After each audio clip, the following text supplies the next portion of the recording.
Good morning. My name is Dr. Kenneth E. Jones, and I serve as the interim provost and vice president for academic affairs at Fisk University in Nashville, Tennessee. And I want to say welcome to everyone to this series, second series,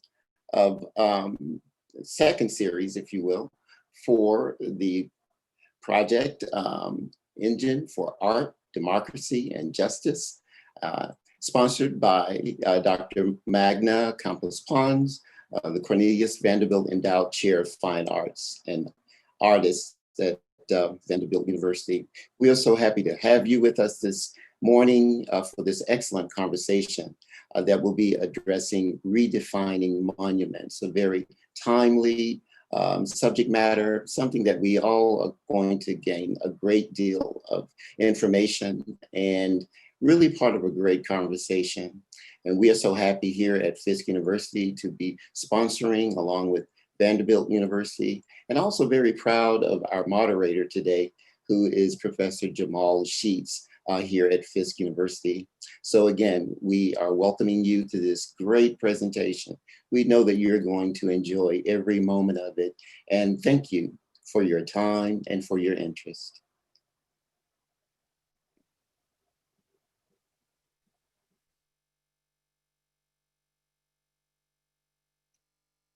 Welcome, everyone.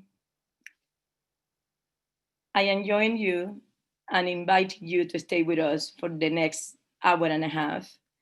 My name is Maria Magdalena Campos Pons, and I am the founder and creator of Engine for Art, Democracy, and Justice. And in a time of despair, in a time of urgency, in a time when the moral structure of a society seems breaking apart, what an artist with consciousness, what an artist that is observing, that is a bare witness of everyday life does.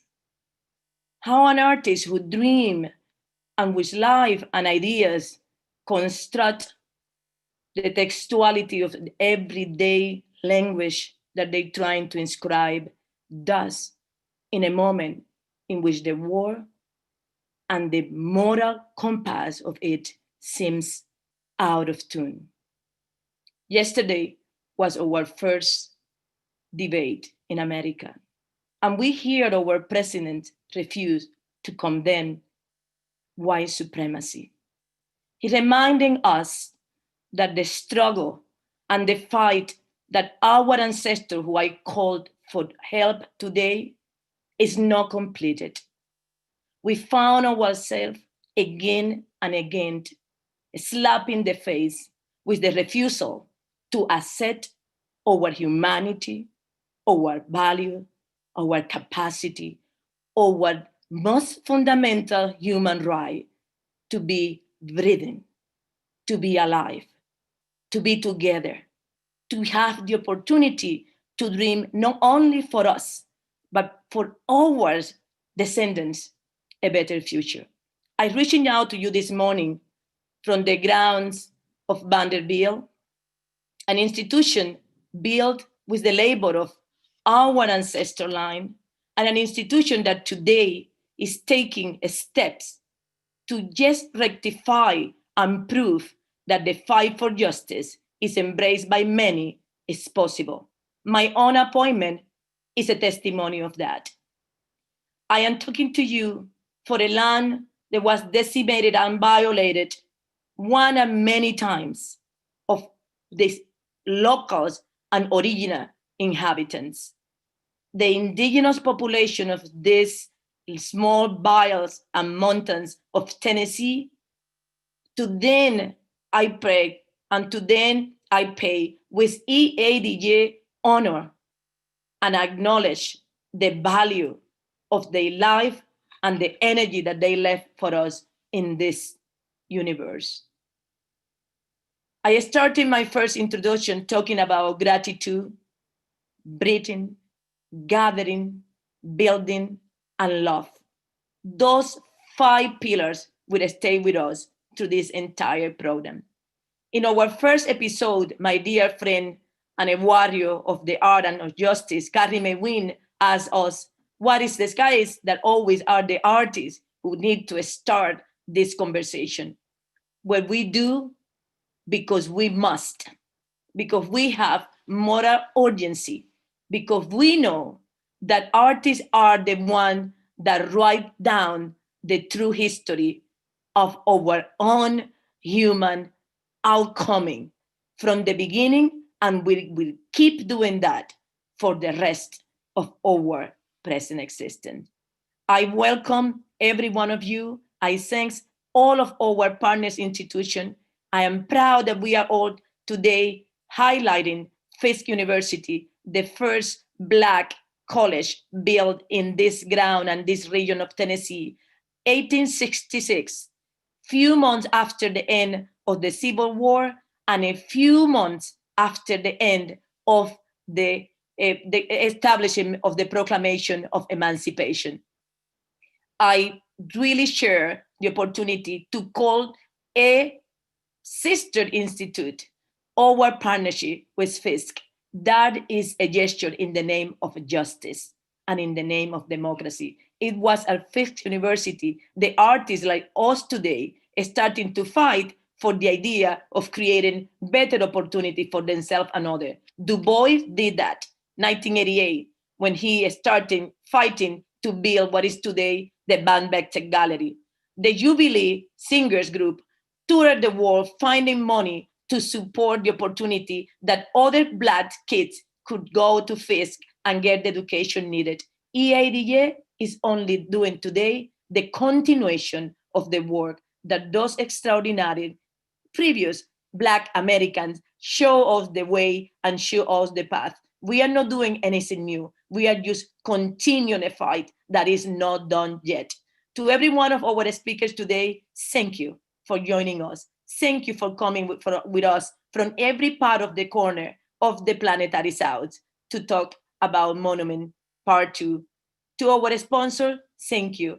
And I want to pass the microphone now to our fantastic program curator, Marina Fokiris, to introduce to you the program. To our ancestors, light for this conversation and gratitude. Hello, everyone. Good afternoon, good morning, good evening. Thank you for joining us from everywhere in the world. Hey, well, it's hard to take on after Provost Jones and Magda Campos Pons, but I'll do my best. It's a huge honor at the same time. My immense gratitude goes to Maria Magdalena Campos Pons for making us part of her vision and giving us the chance to walk together on the challenging and gratifying path that brings us here today. Here, in the known place of a cloud, broadcasting from the EADJ platform and the Vanderbilt University in Nashville, while hoping for more art, more democracy, more justice across the planet and beyond that.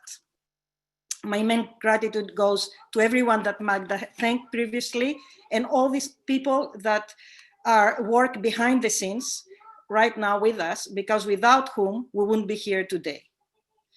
As for what we are about to experience, the thematic focus and the structure of this program is informed as much as from our collective everydayness, all of us, viewers included, within these challenging times, as also from our participating guests whose knowledge and practice has been guiding us for a long time now, much beyond the time frame of the webinar, and has been inspiring us to put a program as such together. We give you all thanks. Difficulties in breathing due to murder and pandemic at the same time, difficulties in accepting the injustice towards each other, difficulties to imagine a truly democratic space open to multiple viewpoints and perspectives, difficulties call for an immediate restorative action. That's now it's needed more than ever. And here we are, addressing the living in common in the precarious Souths.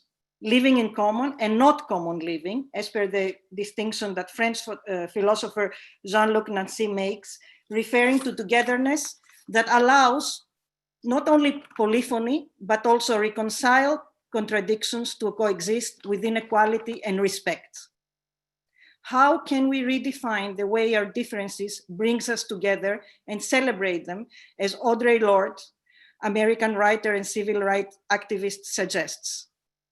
How can we fight the ultra-right, authoritarian, nationalist governmental morphologies that destroy our world?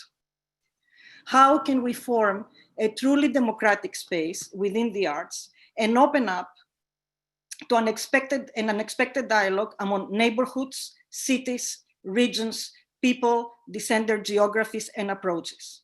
How to live together? This is the essential question. It's time to repair our coexistence before it's really too late. And with this, I'm leaving you to Jamal Sitz, artist and professor of Fisk University and moderator of this panel, and also to the words and ideas of our panel, all the new friends, some dear colleagues from Documenta 14's radical community that was saved by Adam Shimczyk some years ago. Jamal, thank you very much. Thank you, Marina. Thank you, Magda. Thank you, everyone. I'm so happy to be here and so excited to begin to kind of talk about this idea of redefining monuments. But the first thing I want to do is introduce our panelists. So I'm going to start with Ibrahim Mahuma. He's an artist, author, educator. He was listed as one of the most influential Africans last year. His work has been widely exhibited and collected. He was included in the 56th, 57th, and 58th Venice Biennale, as well as Documenta 14. Welcome, Ibrahim. The next person I would like to introduce is Caroline Randall Williams. She is an award-winning poet, author, cookbook author, activist, intellectual, performance artist, and scholar. And most recently, she had been featured on MSNBC, amongst many other places. The next person that I'm excited to introduce is Bonaventure. He is a contemporary art curator, writer, founding director of Savvy Contemporary, editor of Savvy's Journal, which is an independent, Savvy's Journal, which looks at critical issues in contemporary art with a critical voice, looking at the African diaspora. And he most recently curated an exhibition in Vienna of Ulu Ogwebe's work. Last, I'm going to introduce the moderator, who you will hear at the end, Jane Landers. She is a Gertrude Conway Vanderbilt Professor of History. She specializes in colonial, Latin American, and the Atlantic world. And so that is the introduction for our panelists. I would like to move to speaker view, not speaker view, but where we can see everyone. And so I'm going to begin to, one, thank everybody again, but also to think about what we discussed last week. Carrie Mae Weems raised these ideas or these notions of the location of monuments. She talked about monuments being memory or the context of memory. She talked about, and Magda alluded to it earlier, this idea of supremacy or this male dominance power. And she talked about this idea of memory being attached to the location and being attached to the reflection of architecture and who built that architecture. And so with that, and thinking about the context that they provided last week, the first thing I would like to explore is for us to really begin to define what a monument is. And so I'm going to open it up and just to build a framework for the conversation, open it up to the panel to see what you view, what is a monument? How can we define it before we begin to redefine it?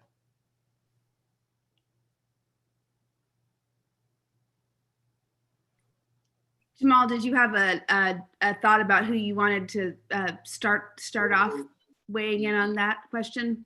Well, for this particular question, I'd like for you to start off. Oh, you'd like for me to start off? Okay. Well, I think that I had the wonderful privilege of the New York Times providing me a platform for my written work this summer, and I wrote an article about Confederate monuments. And I wrote that a monument is a standing memory. It's an artifact that makes tangible the truth of the past. So, in the context of my life and lived experience, my argument was that my body is a monument to the Confederacy insofar as the world needs one, because I am the descendant of Confederate soldiers or Confederate officers who raped their slaves. I am proof of who they were, what they did. I am a living artifact. I'm an artifact that makes tangible the truth of the past. My body is, my bones are, my blood, the color of my skin, it tells a story. And so to me, that's sort of the work a monument can do in its like most profound and consequential calling, or its most consequential effect, I guess. But then I want to hear what my panelists have to say to build on that, because I think that even as that still feels a bit abstract and it can go in a lot of different directions. So, Ibrahim. Yeah, well, thank you very much. Can you hear me? Yes, we can hear you. Okay, brilliant. Thank you very much, everyone, for being here and for organizing this wonderful panel. It's very good to reunite with some of my favorite people in the world. Yeah, so for me, I think that's the idea of a monument. I've always addressed it in a very material sense in my work, because I very much rely on the idea of history and then the residues of it as a starting point to really think about what the idea of anything that looks like a monument can be. For me, it can be anything. It can be from an archive to a piece of paper to an architecture. But for me, I think the most important thing is how we really understand it in relation to history. And secondly, also the potential that it has for maybe a certain promise for tomorrow. I guess later on in the panel, we'll go into some of these things, but I have somehow tried in my own work to somehow address some monuments which somehow addressed maybe a certain colonial legacy, from the railways to physical monuments like this project that we did in Antwerp in 2018 with Antonia Lampi, and to currently working on an old historical building which was built by the Eastern Bloc in Ghana in the 60s towards economic emancipation in relation to the history that we inherited throughout the colonial era. So when you think about monument, for me, I think that is such a complex subject. Sometimes, of course, like following the news in America, sometimes when you see during the lockdown and with George Floyd and all that, I saw all these toppling down of statues and all that. But I think that there has to be a step beyond what those gestures actually signify within the period that we find ourselves in. So I'm just trying to understand the implications of what this thing is, the monument, and the ideological implications it comes with. Thank you. Bonaventure. So greetings to you all, and also from me, many thanks, especially to my dear sisters Magda and Marina, and yes, my brother Ibrahim and Jamal, my sister Caroline. It's a great pleasure to be here. And now I'm not a specialist on monuments, so it's rather strange that I'm in this context. But since I was invited to this party, I will say something. Monuments are mnemonic tools. They aid us in remembering, they keep memory alive. But it's also very important to say that monuments are meant to be hyper-lived. They're meant to be things, subjects that surpass life itself. They have to go beyond something that was experienced within a particular time, space, continuum. So monuments are often reduced to certain objects that we find out there, and I really like actually reading Caroline's text in the summer about the body as the monument, which really echoes a lot with my practice, reading through Esiaba Irobi's The Body as a Site of Discourse. If the body is a site of discourse, then the body is definitely a monument. But I'll even take it further to think about monuments that are intangible. We tend to reduce the monuments to physical objects, and in this slide, I would like to think about the work that Amadou Ambateba did when he was invited to propose, heritage to the UNESCO, and he fought so much to propose oral cultures as intangible heritage. And I think that we need to think about intangible monuments, so we need to really shift from that notion of the monument just as an object. So I've been thinking about that, and I think that very much ties in with the work of Oluwibe. So besides the object that is created, is the idea that becomes the mnemonic tool. So that is my first contribution. Thank you. And thank you. I think you all touched on some really interesting and relevant points. The idea of using as the body as the monument, the idea of memory, and thinking about these and the intangibles that make a monument. And even pointing back to what Magda talked about earlier when she was talking about the Fisk University Jubilee Singers, that gesture of or that tradition that is still passed on can serve as a monument. And so and since now that we've framed this idea of what a monument is, or we have attempted to frame it, I'm going to talk about the building that I'm in every day. And then I'm going to propose a question to Ibrahim. And so the building that I'm in is the Carl Van Vechten Art Gallery. It has a beautiful history, but it started in 1888. And so with that, Du Bois organized a class of 1888 to build this building that then became the first gymnasium on HBCU campus. He believed that we should be both mentally and physically fit. And then in 1949, Georgia O'Keeffe selected that building to become the first permanent art gallery on campus. And so in thinking about this building's history, and it's still a gallery today, but in thinking about this building's history, one, and tracing its lineage back to Du Bois and the contributions of Du Bois as a sociologist, as an activist, as so many different things. And then thinking about what we do as a curator, what we do as an artist, and how we display material of cultural production. For me, that building itself feels as if it is a living monument.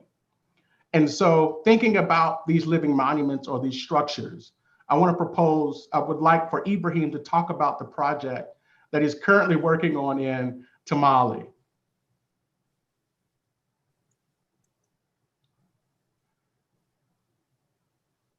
You're on mute. You're on mute.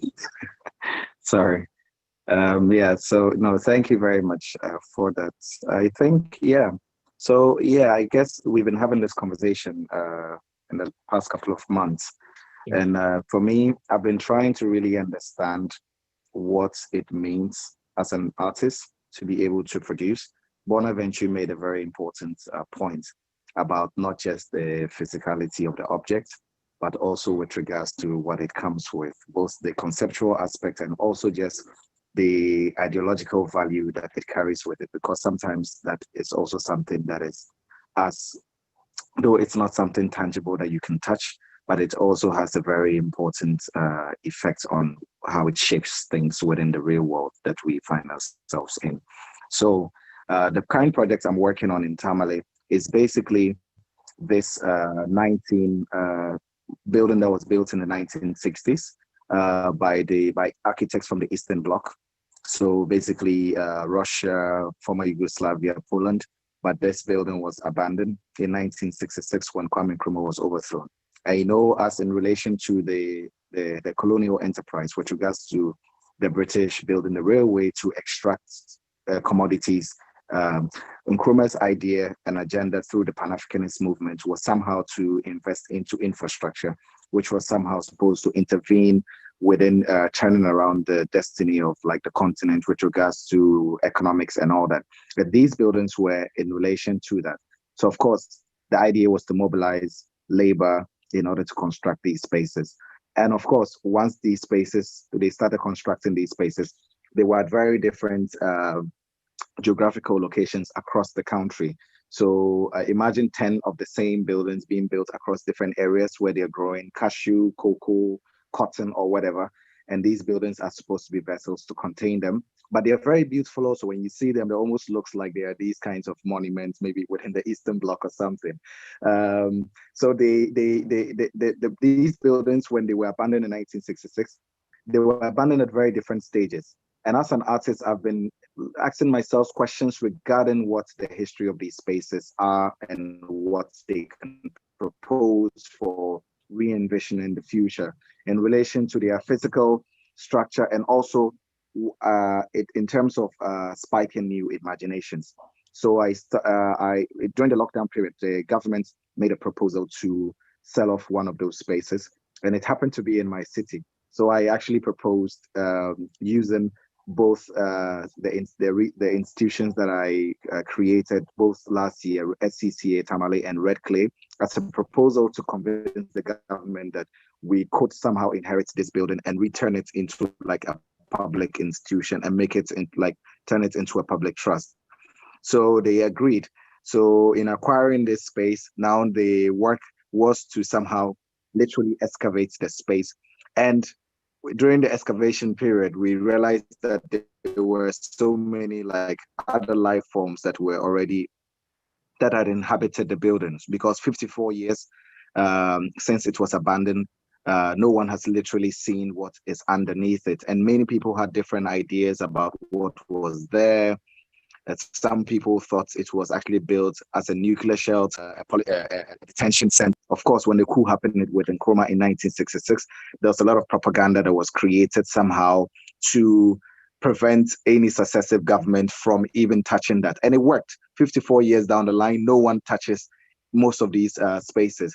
So now the idea is, how can we use the life forms, or as I turn to think about them, the ghosts, which have somehow embodied these spaces, as a new starting point to rethink about how the architecture can expand. Because in my work, I'm looking at employing airplanes and trains as spaces which can somehow ignites the imagination among a new generation. These things you can consider physically as some kind of failed monuments or objects, but in another context, in another sense, of reconfiguring the imagination. So now thinking that maybe almost like a void of potential. It's almost as if when a star collapses and then it becomes a black hole, and then through that black hole, maybe it can give us maybe another point of entry into another maybe galaxy or another universe that somehow gives us an alternative reality or looking at things. So for me, I'm just trying as much as possible as an artist now to understand the place of architecture, objects, both in a material sense, and secondly, also purely from an ideological perspective. Because Trump is only able to do what he's doing because of the ideological conflicts that we have within America and also within the world at now, with given the people on the right and people on the left. Sometimes I don't even understand what that means. But I think that is very important for us somehow to be able to readdress some of these things. And we're already living in a world which provides some of these answers. It's just that as artists, we somehow can be able to take time and pause and look at things, break them down, and use them as portals to somehow re-understand the world that we find ourselves in. Ibrahim, I want to take a moment to see if we can, is it okay if we play a short video of the project in Tamale? Yeah, you can, if you can. Okay. Megan, let's play just a clip. And can you walk us through just a little bit of what's going on?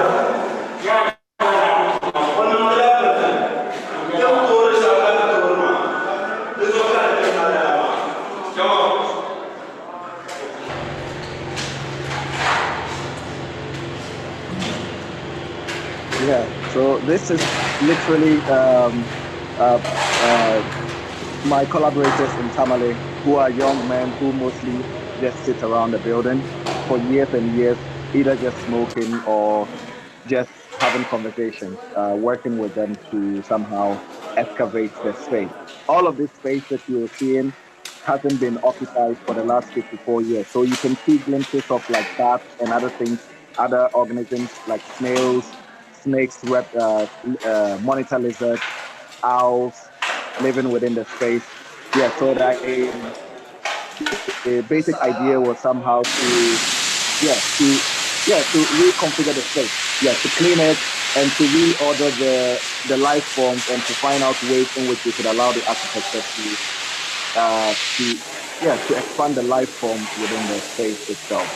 So shifting away from the human and somehow making room for maybe all these other life forms that have inhabited the building in the last 60 years. Thank you.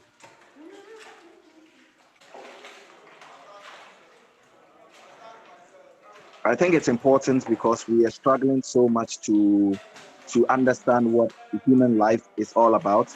Because each time we watch the news from America, let's just talk about America. Each time because the rest of the world, I think, is a bit different. But each time we watch the news from America, it's always so heartbreaking to really understand how we view human life to, and sometimes the sheer position of someone by his economic standing somehow makes them inhuman or subhuman. So for me, I think that one of the questions I'm trying to ask is how can we also pay attention to other life forms? And now it somehow allows us to see the value of what human life is and how we are supposed to safeguard and protect it even a lot further. But maybe through ecological means, like trying to protect the world, the ecology, looking at issues regarding climate and all that, we can somehow appreciate human life a lot more and address it as it's supposed to be. Thank you. Yeah. Megan, we can stop the video just for a second, and I'm going to kind of shift to, because we're thinking about life forms, we're thinking about the body and the use of the body. So I'm going to shift back to Caroline. And really, I want you to talk a little bit more about the essay that you wrote, but really thinking about your body or your skin tone as a monument. If you could go into a little bit more detail about that.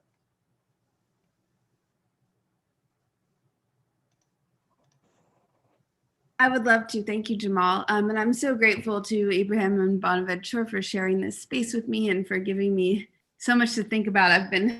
I'm such ever the student and professor. I've been taking pages of notes listening to them talk right now. A question that has come to me listening to both of them talk is about, we have the notion of an intangible monument on the one hand, but then we also have, I think separately to me, this question of what a monument is versus what a monument is meant to do, right? And I think that is, and that sort of sends me back into this question, especially in the American South, of, a Confederate monument erected by, say, the Daughters of the Confederacy in 1930 in a town square in Alabama or Georgia or Mississippi or Tennessee or Arkansas versus, say, my body, which is actually a product of the Confederacy. My grandfather's grandfather was actually a Confederate general. That's in my body. It's in my blood, right? Edmund Pettus, for whom the Edmund Pettus Bridge was named, that John Lewis marched over for, fighting for suffrage. To me, my body is a living testament, is a tangible artifact of Edmund Pettus's life. I am a Confederate monument in that way, right? I am a tangible, identifiable. I'm not even an intangible, Bonaventure, right? I'm a physical, living testament that is past just the immediacy of the moment too, right? But then I think about, those monuments that are made of wood and stone in these town squares, which are sort of more of the traditional form of a monument. And what they are, though, is not really a testament to the past. They were erected as weapons of intimidation in the present and as a warning for the future of people who were wanting to claim the freedom that the Emancipation Proclamation technically granted them, right? And so I think that, a monument as a weapon of oppression versus a monument as a way of acknowledging the history of the past. I'm really thinking about that divide a lot lately. And it's interesting to me, I wrote down, Ibrahim, while you were talking, I said, well, does a building become a monument if it's left empty for 50 or 60 years, right? Does it, at what point does something become a monument because it's left as something that existed in the past that hasn't had an ongoing life?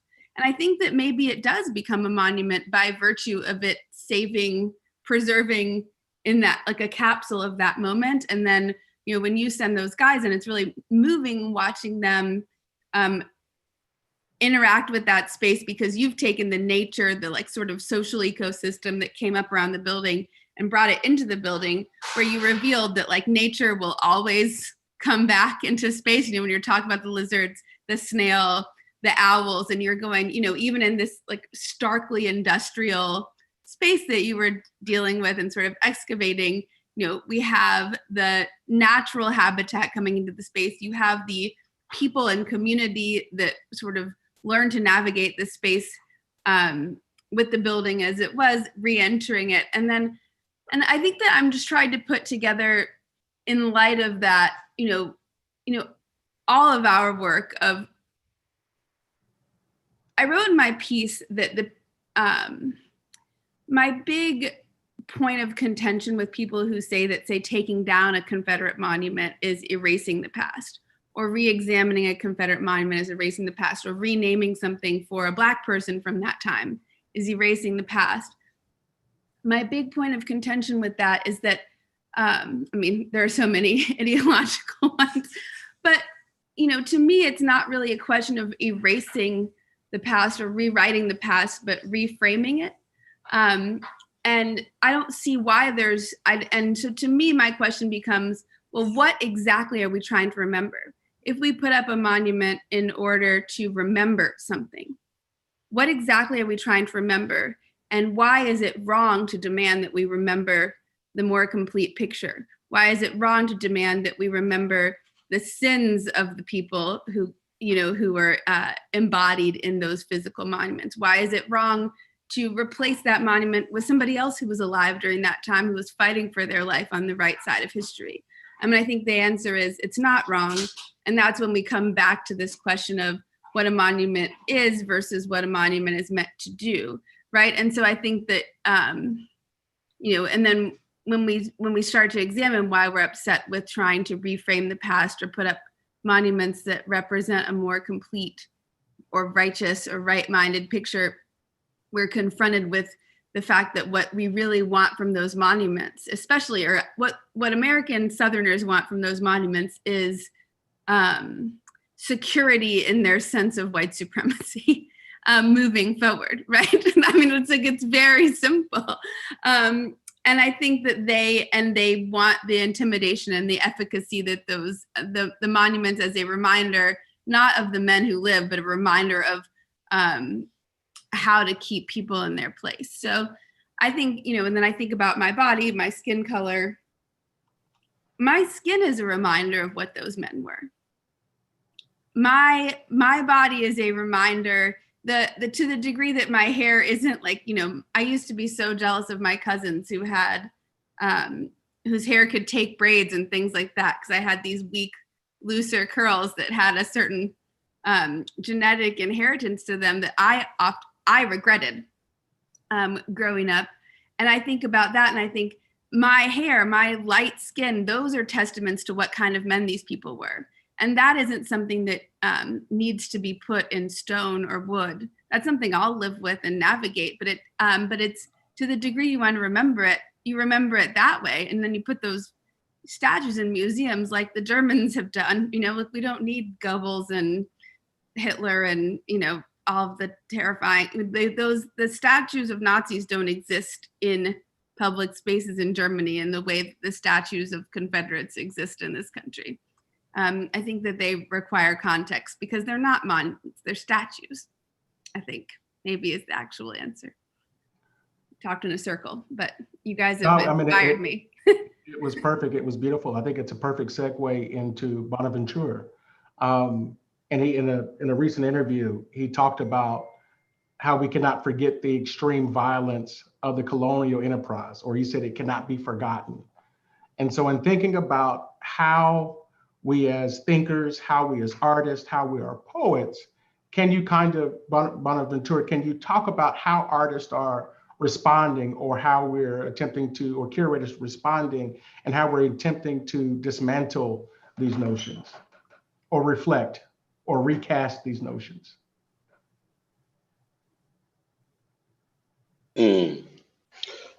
Yeah, good question. And yeah, thanks, Caroline. Thanks, Ibrahim. Also, many statements that I would have to chew on later. Now, I would like to say that I think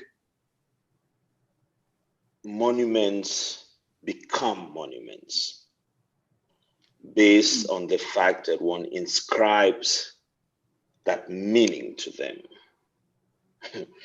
So if we give too much agency to some people to define what a monument is, then that is what we remember. Because if we go back to the etymology of the word monument, monere, that which reminds, we understand that you can always define what a monument is to you. Why am I saying this? I think I would also like very much to shift from, because the notion of the monument has become also something very phallic. The monument as the erection, that which is erected to become the monument. I think there's something extremely perverse about that. But the monument is actually omnipresent. You know, it is left upon us. And I think that is what some artists do that I find extremely important, that they choose that which is the monument. Okay, so if we take the work of somebody like Otobonkanga, and I remember a show she did in the Porticus in Frankfurt a couple of years back, and there was one work in there based on a travel she had made to Namibia. And in Namibia, she had documented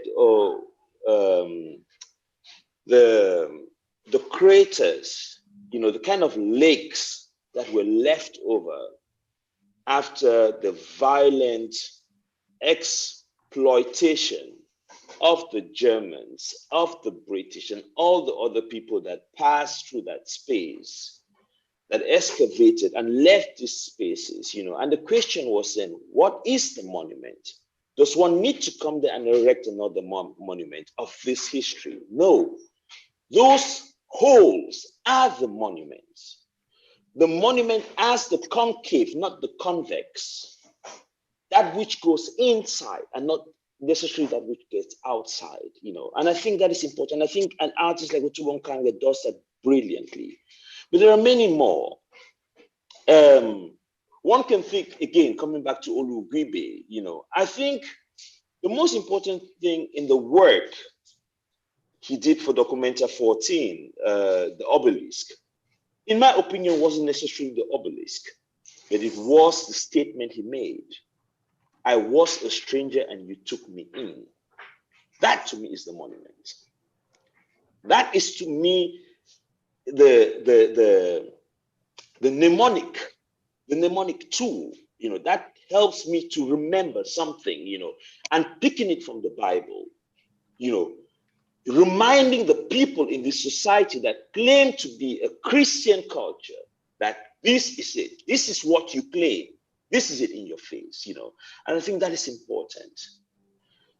Now, there are many ways to look at it, you know, and though I'm not a scholar of monuments, I have written in the past, you know, on a couple of things. You know, one article that I published in Marina Fukidis' South as a State of Mind, which was about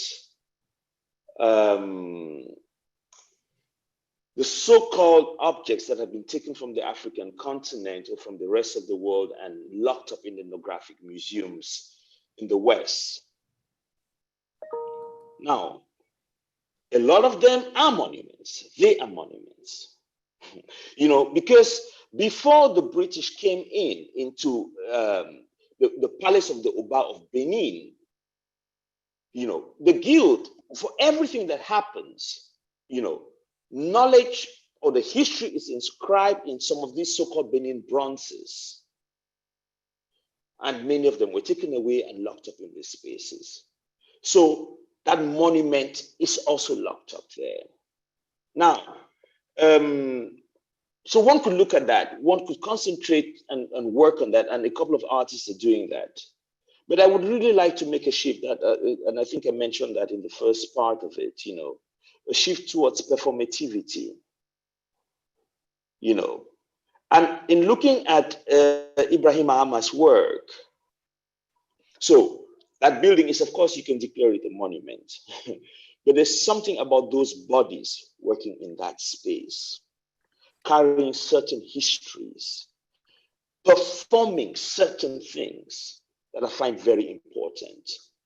And I'm coming back to Esiaba Yorubi, you know, again, whose work I got to know, by the way, through Olugibe. You know, and in this paper, you know, The Philosophy of the Sea, in which he writes about how could African people, you know, keep the knowledge with them, despite the violence that was exerted on them. And this brings me back to Caroline's statement, because he said, through the body, through the rituals, through performativity, you know. And I find this extremely important, you know, the performance of knowledge, the performance of that which is to be remembered. Now, of course, we could take it to sonicity, to the sonorous, through singing, through music, through the voice, and listening to Magdalena Campos Pons, the voice, her voice, what it carries, that is the monument.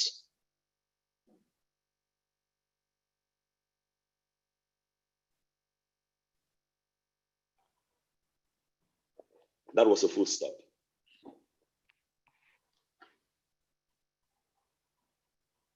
Thank you. Thank you. You raised some really important points, and you've got me motivated and excited about what's to come. But I would like to turn it over to either Caroline or Ibrahim to really just have a conversation to see if ways that which we can respond to continue the conversation.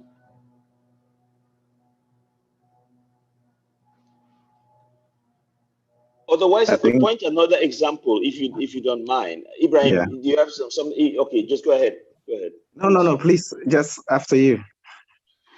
Because I've been thinking about the work of Kiluanji Kiahenda, another brother, another brilliant artist, who did a work called Omen Novo.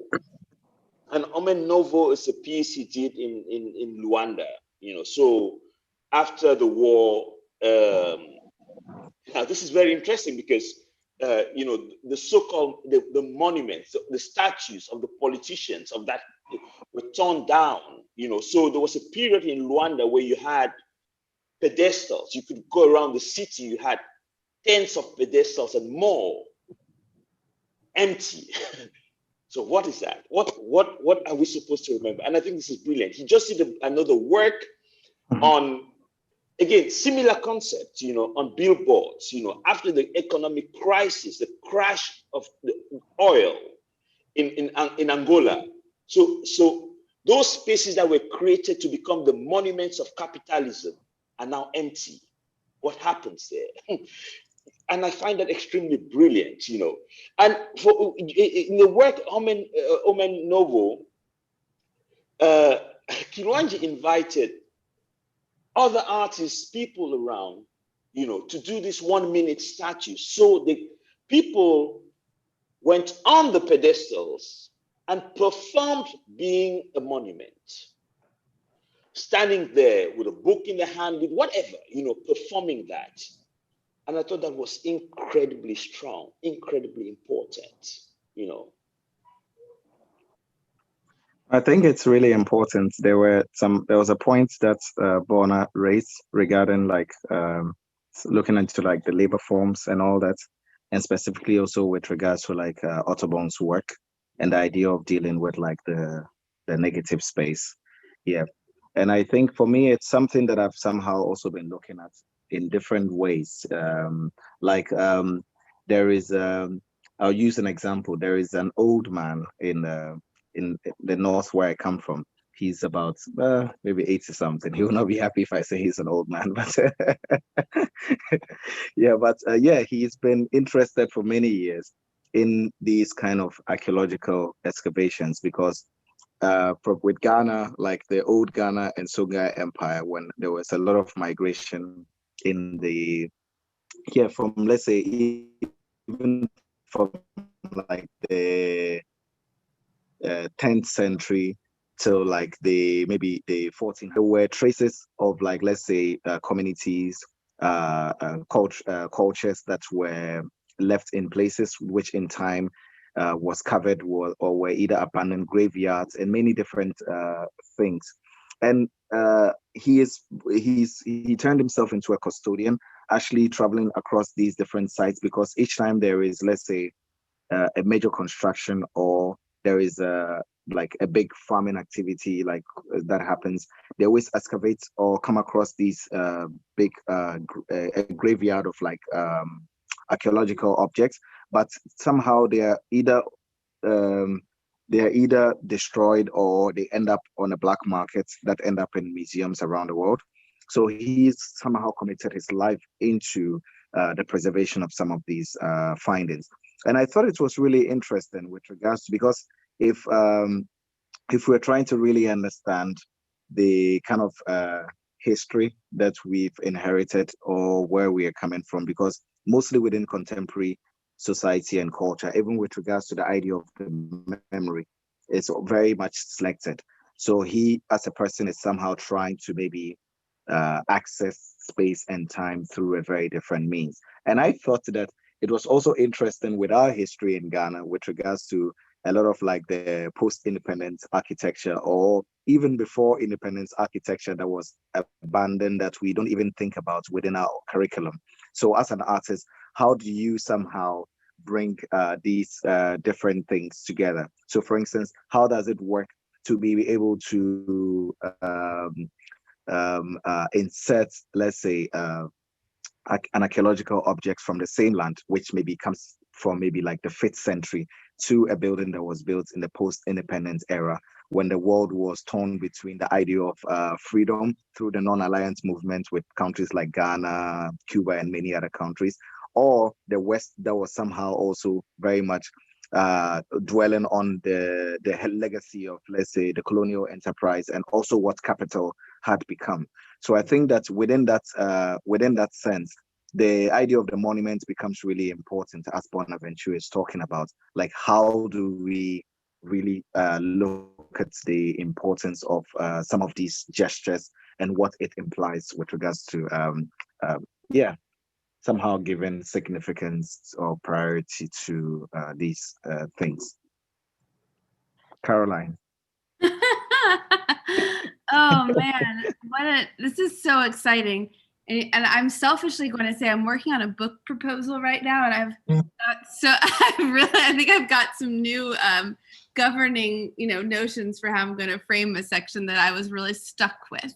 I was like and I'm going to talk about that. So one, I'm obsessed. I wrote down, we cannot forget the extreme violence of the colonial enterprise. I love that sentence. And I'm thinking about, what we do with the artifacts of the pre-colonial past together with the sort of strange wasteland of the post-colonial hands-off, and then, and then the desire for new things to come from that.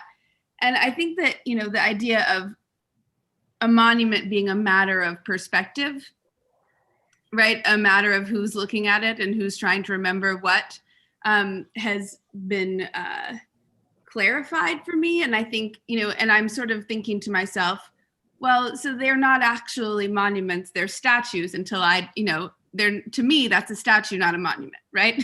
Yeah. I'm the monument, that's a statue, right? I'm the vessel, I am a concave, right? I mean, even just by virtue of my womanness, but then beyond everything, like the question of my monumenthood is a feminine one. That's a luxury of mine, I would say.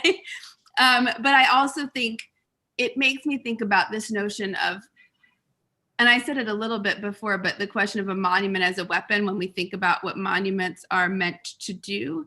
But then I think that those holes on the landscape become a weapon, right? Like we have monuments on both sides. I mean, I think that to me, I think it might just be the sort of socio-cultural climate that we're all living in, really. But I think I feel very much always at war. I sat on a panel yesterday where a Black American woman said, well, it's always been a pandemic for us. I feel like it's always been a war.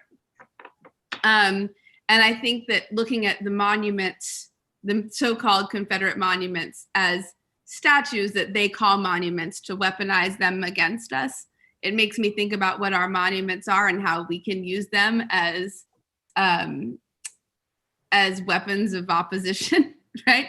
And I think that to me is, and I was thinking about even the statement of, throwing the Bible back in the face of the oppressor, that I was a stranger and you let me in, but not, right? Like, I think that the idea of repurposing, reframing, and then allowing our monuments to do active, agency-filled, urgent work on our own behalf toward an end of further liberation is an exciting reframe for my mind about what a monument can do. It's not just a tearing down of the old ones, but a understanding that the old ones aren't even monuments unless I consent to there being monuments, and that I can withdraw my consent and then erect or, consecrate my own. I think that that's really an exciting turn for me in terms of thinking about how to frame it in light of y'all's insights. So thank you. So, Carolyn, listening to you, I had to think of the work of a Cameroonian activist. One could call him an artist as well. I don't really know how. Maybe one doesn't need a category for him. He's called Andre Blaise Sama. He's very well known in Cameroon, Andre Blaise Sama, because he goes around the country, especially in Douala, sometimes in Yaoundé, and he would do it almost single-handedly. He would tear down the statues, So, because you go to Cameroon, you find, the statues of Charles de Gaulle and all this, these people that have never wanted anything good for African people, never. But they're there. So the politics of memory becomes very important in thinking about monuments, the politics of memory. What do we choose to remember? Now, this guy spends a fair share of his life in jail, because whenever he tears down a statue, say, of de Gaulle or the Clerc, or one of these, any of these colonialists, he's locked up. And he's not locked up by the French, he's locked up by Cameroonian police officers and the violence of the state itself.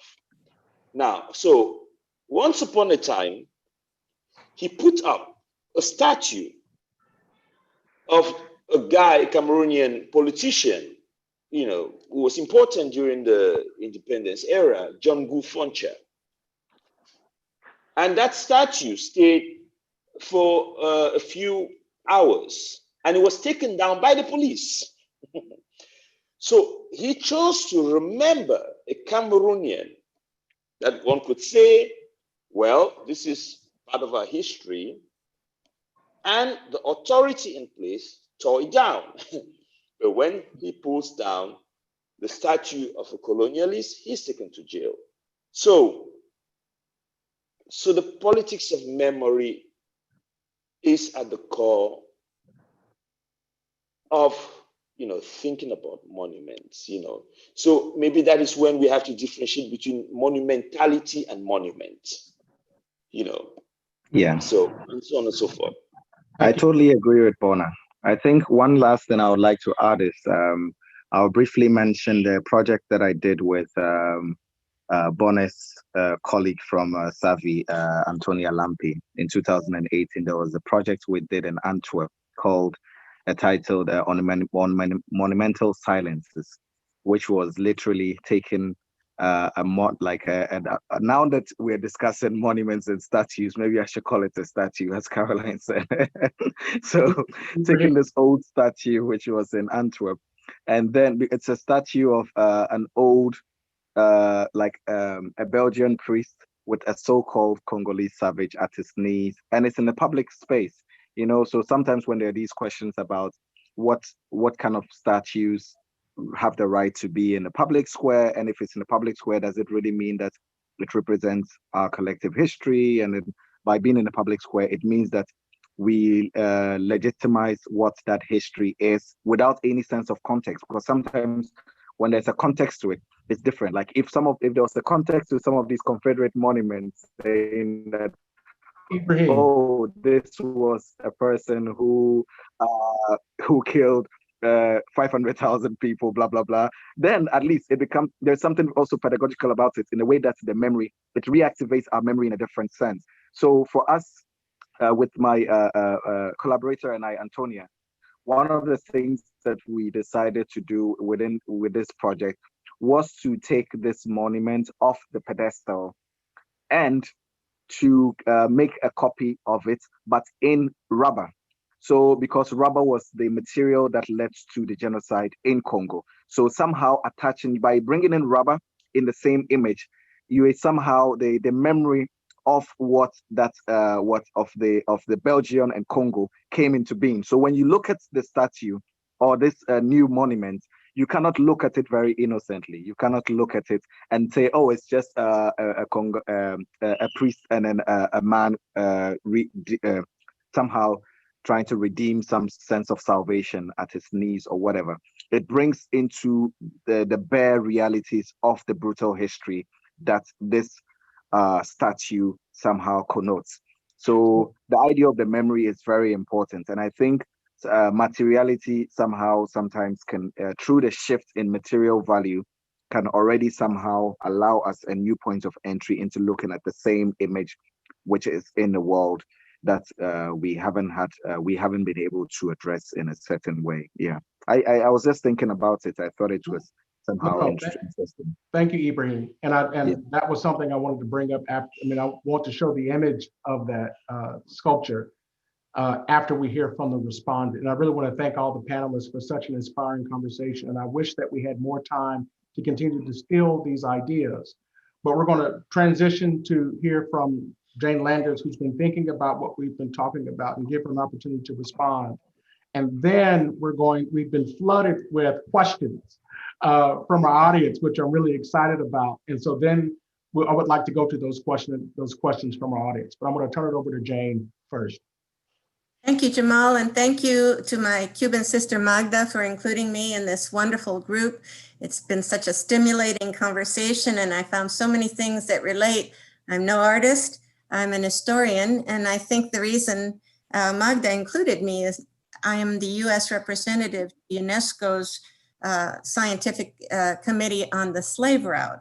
And so I do travel the Americas looking for memory, basically. And I was so pleased that we had a definition of monuments and memory that was so engaging, because we had discussions about saving archives and about paper, history, who records it, how is it rewritten, what are the new narratives that we might place around these potentially hostile and terrible monuments, rather than tearing them down, perhaps doing something different with them, as Carolyn suggested, and several others.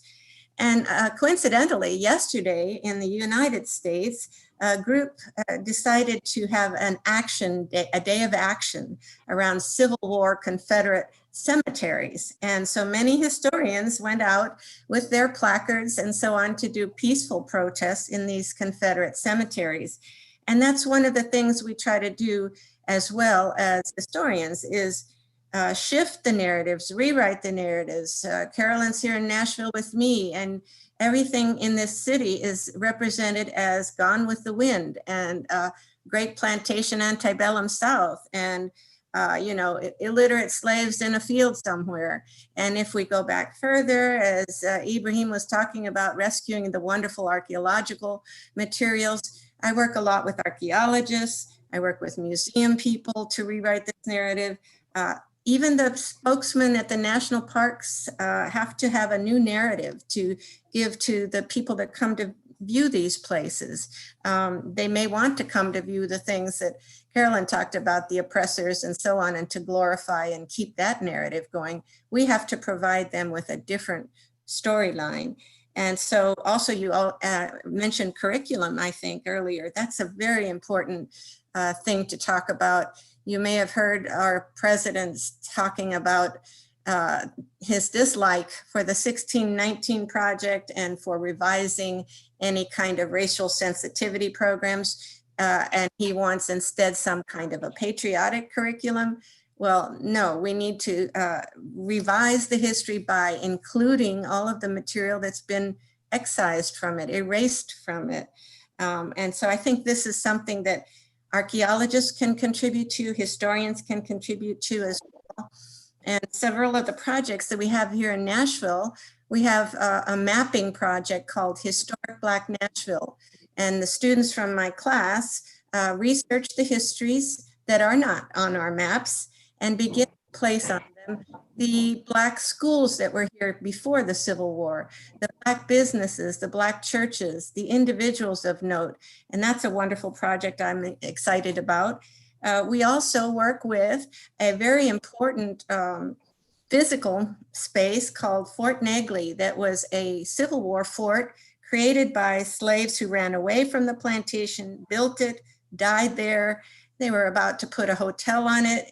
And by nominating it for a UNESCO nomination, I was able to stop that development. And now the community reenacts the battles there, plays the parts of the soldiers that we're starting to create the lives for. And we're even interviewing the descendants of those people who still live in Nashville. So that's another exciting project.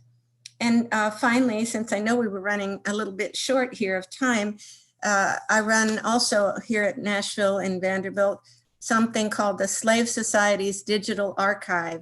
So to respond to Bonaventure and Ibrahim's talk about, yes, here we are, talk about paper and archives can also be memory and memorialize people who have not been in the past. This is our project and some of my wonderful grad students, and we go around to all the places that we can get access, Cuba, Brazil, Florida, Colombia, Cape Verde. We have also documents from, baptismal documents from Luanda that you mentioned the other day. These are from Cuba. So Magda and I've talked a lot about these. There's some art in it. And in these documents, which don't appear in English language documents, are very specific references to the ethnicity of the people who are being baptized, married, confirmed, or buried, to whether or not they are enslaved or free. We're linking them to their godparent networks, to their family networks, to where they live, and so on. So this is a project that is a training project as well, to start to train young historians in all the other places we work about how to preserve their history, how to make it accessible to everybody. It's a way of democratizing the knowledge. It's so hard won. It takes a lot of effort to go to some of these places and work there for a long time, finding records and documenting them, bringing them to the Vanderbilt system, which everybody can access for free, and training those students to do the work themselves once we leave. And it's the same model now that we're using in the Historic Black Nashville class. And we always go to Jamal's wonderful special collections there, where Delisa Harris, the librarian, helps us document the history of Nashville. We take the students to archives and train them to be historians as well. So I think many connections between what you wonderful artists and authors are doing and what historians are also trying to do to change perceptions, public understanding of these places, of the objects, and so on. And I am really compelled by the urgency of our effort to save these papers, because some that I worked on in Cuba many years ago are no longer even there. The resources, the economic disparities in some of the countries I work in this are so enormous that they cannot take on that effort. It's too expensive and so on, but we can help and leave all the materials there and leave all the training there and also share it with everybody so that we're trying to revise history in that way. I guess that's it.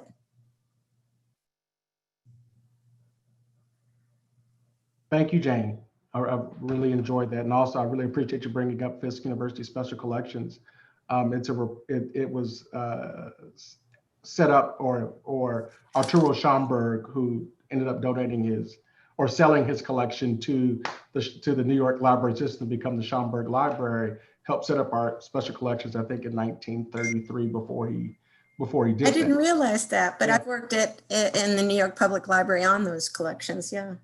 Yeah. I mean, it's an amazing repository of literature and writings and images that have been produced throughout the diaspora. But before we talk about that, I do want to go back to, because I think what Ibrahim was talking about earlier is the importance of context. And so I think it's really important, before we go to our next question, to show that slide. Megan, can you pull up that slide of that work?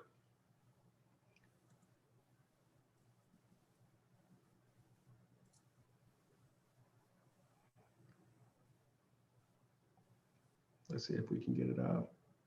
Well, we'll come back to it. I'll give it a few more seconds. I do think it's important to share that. Jamal, while we're waiting, can I just say another thing that we've been able to save is when WIDA was blown up in the revolutionary era, the fort that had all the baptisms at that point also was lost. But Pierre Verger, the famous anthropologist of Africa and Brazil, had hand copied all of those, and we were gifted those when we went to WIDA to try to do some research and preservation work. So that's now also up on the website.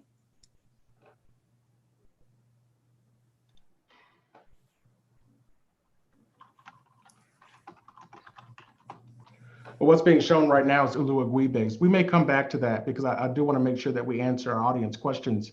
And so one question is how can we define and shape monuments as vessels of togetherness on their own behalf and place for discussing ways to bring the war down as instead of feeding into the conflict? And that's open to all the panelists. Jamal, can you repeat the second half of that question, please? It is on their own. Well, how can we redefine and shape monuments as vessels of togetherness on their own behalf and places for discussing ways to bringing the war down as instead of feeding the conflict? And so I guess in a sense, they're asking us, how can we build monuments that represent people coming together as opposed to feeding into into conflict? Can I start with that one? As I'm already unmuted anyway. Hi, thanks guys. I'm, in both of the classes that I'm teaching this semester at Vanderbilt, my most urgent theme that I'm trying to underscore to my students, and I think I really am realizing that it just applies everywhere, is we've got to, in order to do that, we have to first establish some kind of consensual reality. Do you know, and by consensual reality, we have to all agree on the facts of what happened, and the necessity that they be represented factually. We all have to agree that 1 + 1 = 2. We don't have to all agree about how we feel about that, but we all have to agree that we've used the right formula, that the outcome is the same, is agreed upon and understood and sort of immutable and incontrovertible.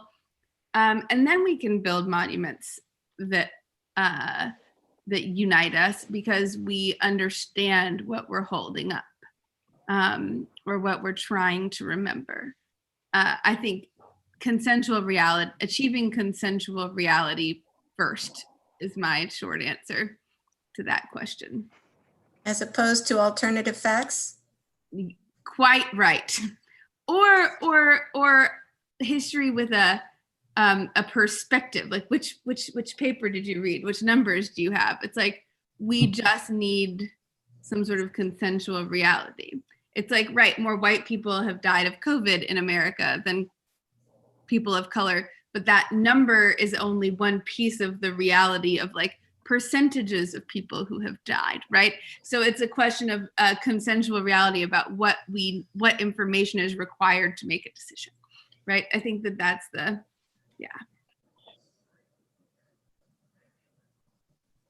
Bonaventure. I honestly don't know if I can answer the question because I don't know, honestly, I don't know because before I start worrying too much about telling everybody's story, I need to tell my own story. It's like we have to rush, we have to go too fast, and then we get into kind of a generalization where, okay, I'm obliged to think about a monument that covers everyone. Of course, we do that, but let me have the space to tell my own stories. Now, as Jane was showing the images, and I was thinking, it is very interesting because, I mean, the work is an important work, no doubt. But those forts, those churches, they're also those spaces of violence, that continuously get, repeated. There's a certain violence that gets reenacted within that repetition and so on and so forth, And I think, I'm thinking of Ibrahim Mahuma's work here, with the many years of enveloping some of such spaces, with the youth sacks, enveloping them, giving them a new narrative, telling, superimposing other stories upon them, maybe also containing them. I'm thinking about that, but I'm also thinking about other spaces, because if you think of the work of Abdias do Nascimento in Brazil, for example, and Abdias do Nascimento wrote this very important book, O Quilombismo, thinking about the Quilombos, thinking about this very important space when some of the enslaved people fought for their freedoms, went out, created such spaces. And you remember, Abdias do Nascimento said, these were the first democratic spaces in that part of the world. So we need to think about these things, think about the spaces. So to me, if I start narrating, I would like to speak from that space of the Quilombo, the so-called space of the Maroon, rather than these churches, but it's a choice, everybody, we're free, there's space for everybody, but I also don't want to be forced into, creating fictions of like, okay, we have to, kumbaya and so on. No, I need to tell my story.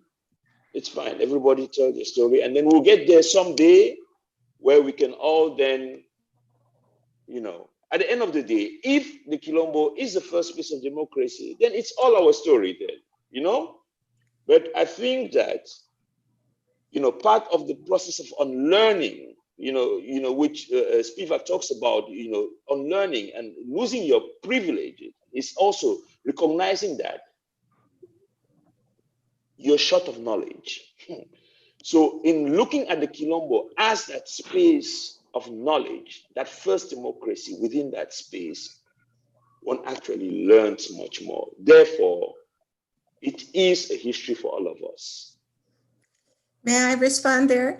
That's actually, Bonaventure, my specialty. I work on Maroon communities in Brazil and Colombia, and Florida, and the Black Seminoles. So it's my specialty. It's what I write about. And I do also recover those records whenever I can, documentary records. And I actually begin with African kingdoms in the, and so Palmares, for instance, the famous Quilombo in Brazil, they had a monarchy, a hereditary monarchy. So did also my places in Mexico and many others. And that's the first version of it. The second, I actually found a Black republic in Mexico that they constituted that political shape as republic, and free Black towns that are more on the municipal model run by their own people and so on. So in the Spanish and Portuguese records in which I work, you're right, we get a much broader picture. The churches collect only those records for the Catholic faith. Parts I don't even work on, except to mention that we are trying to preserve the one in Nashville. But I do, specialty is Quilombo. Wonderful, thank you. Yes. So I'm going to jump in there, and we have to transition in a moment. But I do, sorry. And I'm sorry that we weren't able to show the work by Ibrahim. But what I will say is that we're working on an intervention that will happen later in the year in Nashville at Fisk, and also he has a project that's opening up at the University of Michigan next week. Is that correct? It's opening up? Yeah, but they're installing today. Yep, so the install starts today. But at this time, I want again to thank everybody for such an inspiring conversation. And it's been such an honor to be able to moderate a panel of such critical and great thinkers. But at this point, I want to bring Magda back to the conversation for a few words before we introduce the intervention that we have to show today. Well, I am in awe, as I usually do, and just listen to this conversation. I want just to say two things, fundamental. EADJ is a curriculum. In the audience today, with all the other invitees and colleagues, are the entire class of EADJ that hosts together a student from Vanderbilt, Fisk University, Harvard University, and University of Riverside, California, and students observing from University of Havana. So in this idea of moving to the global south and trying to structure in these amazing topics that we are discussing today, the students are sitting in the audience, they are taking notes, they're going to respond. EADJ is not only a platform for artists to discourse, but already is a academic platform from where new ideas and new projects would emanate. I am absolutely overwhelmed with ideas, and I want to thank all the speakers, Marina Fokiris as program curator, and I want to just invite us, before we see the intervention, the artist intervention that will be presented by Caroline, to join us next Wednesday, October 7th, for starting the new topic, Emerging Solidarities. We know for this conversation that we could have 5, 6, 7 more panels just in the issue of monuments. I just want to say the impermanency of the monument is very much an idea in my mind as we move forward. I want to make that piece that Bonaventura mentioned of owning a place with the body performing monumentality. And thank you all for being with us this morning. And please bring your friends and family and take this conversation to a discussion to your dinner table, to your water fountain. Be sure that the conversation don't end with us. Thank you.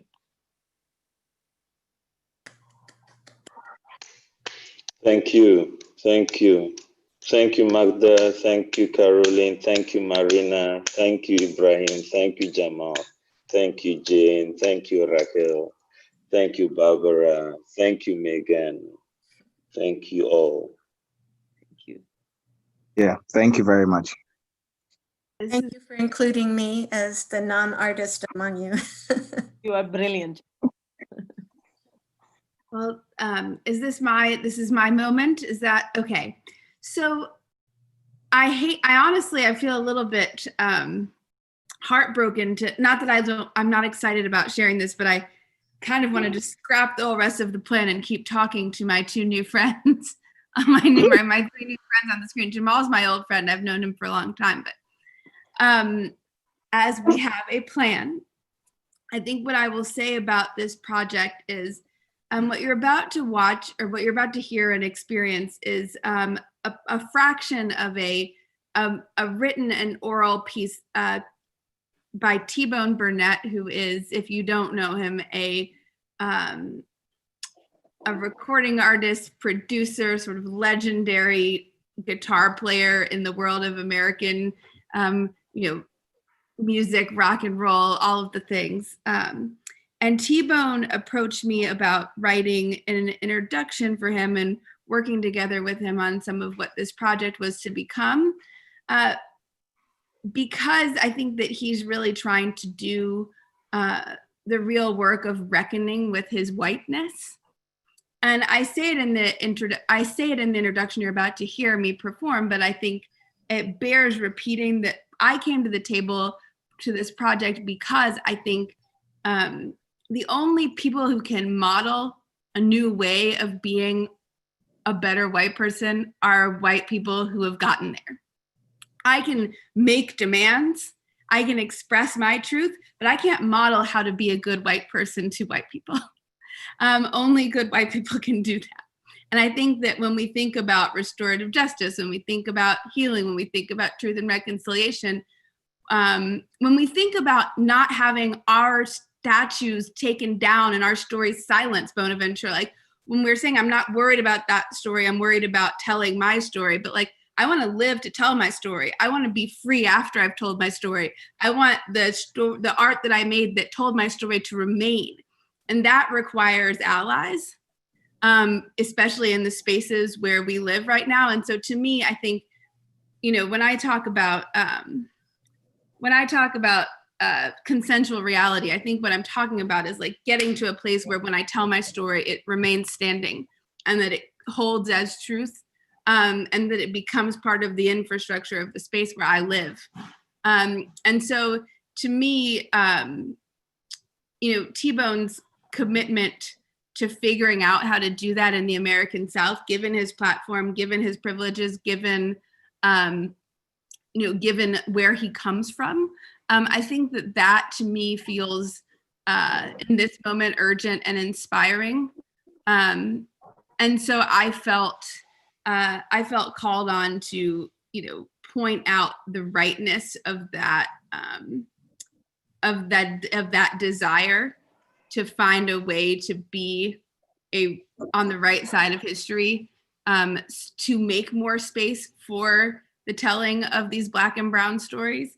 Because like, you know, I want to be safe and be well and speak the truth. And I just want to, and really quick pivot, I just really am mind blown by the Andre Blaise Asama story. And I think it fits right in because you think about how, you know, that's like profound, intense efficacy of the violence, because it's in the erasure too. You know, Black man takes down white statue, goes to jail. Black man puts up Black statue, it gets taken down. I mean, it's canceling in every direction. And there's an erasure to that is so harrowing. So again, it requires like sane white people with power to decide that that kind of whiteness is wrong and say something too. Because otherwise, you know, because there are systems in place where we will wind up canceling ourselves out because of the efficacy and violence and like of the systems that have been left in place. And that to me is terrifying. So that said, please, I'm so excited to introduce to you T-Bone Burnett's project called The Confederacy, Truth and Reconciliation.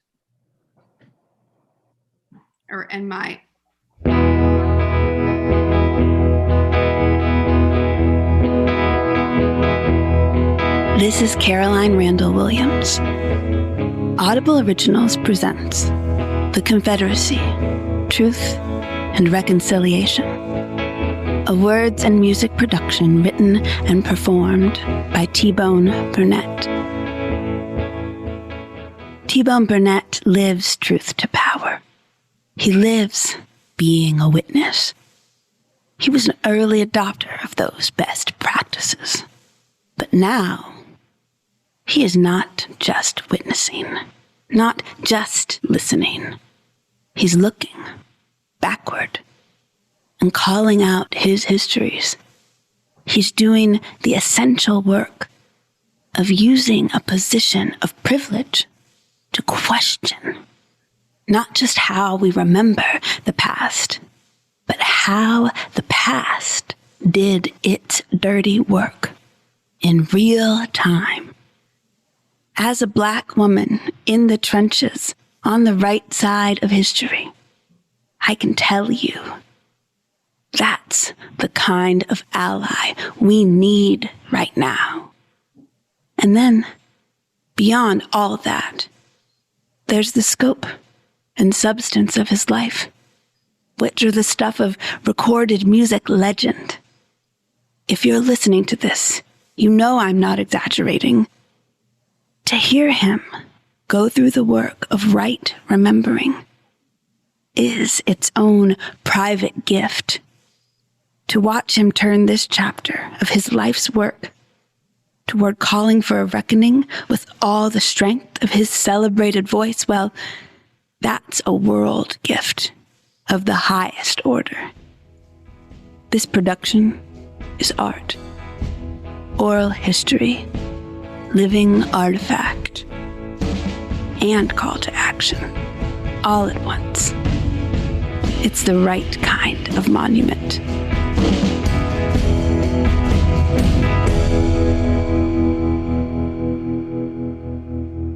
This is a personal reflection on what is actual and what is fictional about white supremacy. I am a musician, a hillbilly guitar player. The only expertise I can allege for wading into these turbulent waters, and I might be out of my mind for doing so, is the knowledge I've gained by listening hard to music for 60 years. If you want to know the true history of a place or a people, then listen to the music that comes from there and them. Music doesn't lie. When I was a kid, I ran into some cognitive type dissonance around the things I was hearing about African Americans and the things I was hearing from African Americans. I could hear clearly that nobody was better than Ray Charles. Same for Aretha Franklin, same for Howlin' Wolf, same for Billie Holiday, same for Duke Ellington and Ella Fitzgerald and Mahalia Jackson and Sarah Vaughan, and Louis Armstrong and Charlie Parker. For that matter, same for Slim Harpo and Jimmy Reed and Big Mama Thornton and B.B. King and Laverne Baker and Chuck Berry. The list could go on for an hour. Not that I didn't love artists who weren't African Americans. I loved Jimmy Rogers and Hank Williams as much as I loved Skip James and Robert Johnson. It was that I kept hearing that African Americans were somehow inferior to what I will call, for the purposes of this essay, Anglo-Saxons, Caucasians, people who had come to America from Europe. And through all this time, I had this terrible sense that the Civil War had never ended, that there was a ceasefire, but that the animosity, the hostilities never stopped. They only ebbed and flowed. Violence kept breaking out throughout my life, much of it around the same problem that had caused the Civil War. It was troubling, to say the least. So a couple of years ago, I started writing this recollection. I had no idea why I was writing it. I'm still not sure, but I suppose that I hope I will be able to circulate some of the knowledge I have gathered in the last 60 some odd years, and that it will bring some clarity and some courage to someone.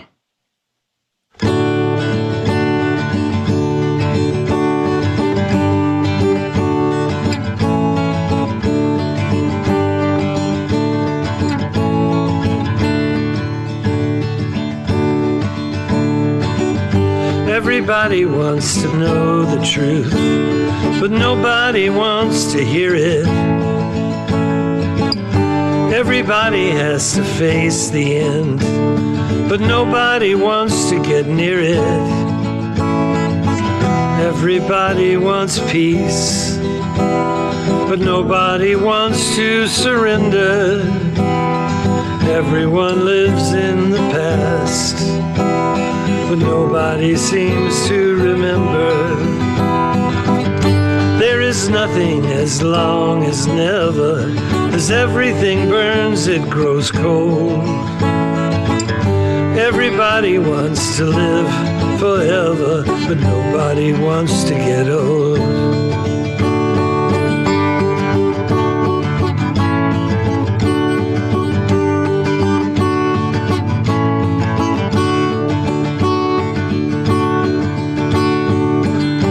Everybody wants to be forgiven, but nobody wants to confess.